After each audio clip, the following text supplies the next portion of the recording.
First of all, I would like to commend Mr. Hatzidakis for his very interesting speech, in reminding us the work that has been done in many different levels and directions towards the better economic conditions, the growth of the economy. And I would also like to a bit correct a bit the question.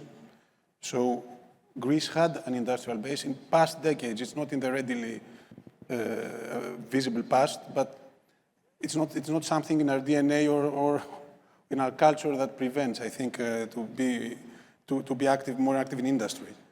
So, but this historical weakness of the last decades, of course, is visible in the low productivity and in the current account deficit. So Greece is not exporting enough, is not producing enough, here, I think we should be a bit. The reference should be the other countries in our region or elsewhere in Europe or our neighbors, who are.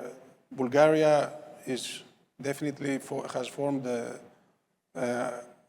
very visible, let's say, more concrete industrial policy, and Romania, Turkey, they have put, like most blocs and countries in the world at the present moment with the geopolitical tensions, they have put manufacturing in the core of their growth and sustainability and strategy of the country, of the economy, and for very good reasons, because to produce globally tradable goods, it gives you strength, resilience, during the crisis. I want to say that the companies of our group, which were exporting, heavily exporting companies, almost didn't feel the crisis of 2008 and 2009.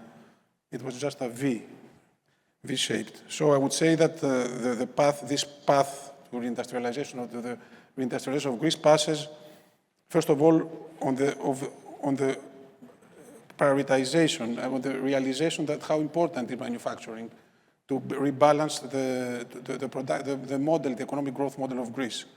And I would like to say here that we speak about digital transition and AI and innovation. I think that this industry is pulling this, and it's raising this in importance if industry exists and if industry grows. Even what they say about the size of companies in Greece. When you have a growing economy, the mergers and the different moves of companies and even smaller companies, they were going to be facilitated compared to an economy that does not promote manufacturing. And I would like to speak, of course, once again about the lack of a ministry for industry, even though there's a ministry for tourism, for shipping, for agriculture. And in general, I think that a clear vision has to be a clearer vision. There is a vision, of course, but a clear vision prioritizing manufacturing should be established between all the stakeholders. I would include policymakers, of course, the entrepreneurs. I would say also the banks, the academics, and I think that there is starting to be a consensus because we see it all around the world. The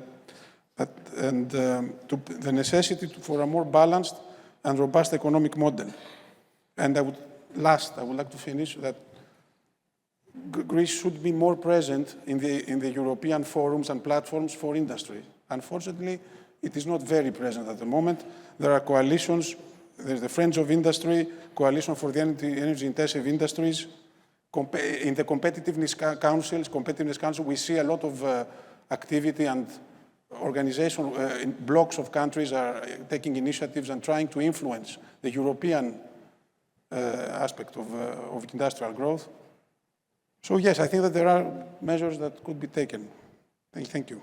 Okay, excellent. And of course, there are companies, to reiterate what Mr. Stassinopoulos said, there are companies that are worthy.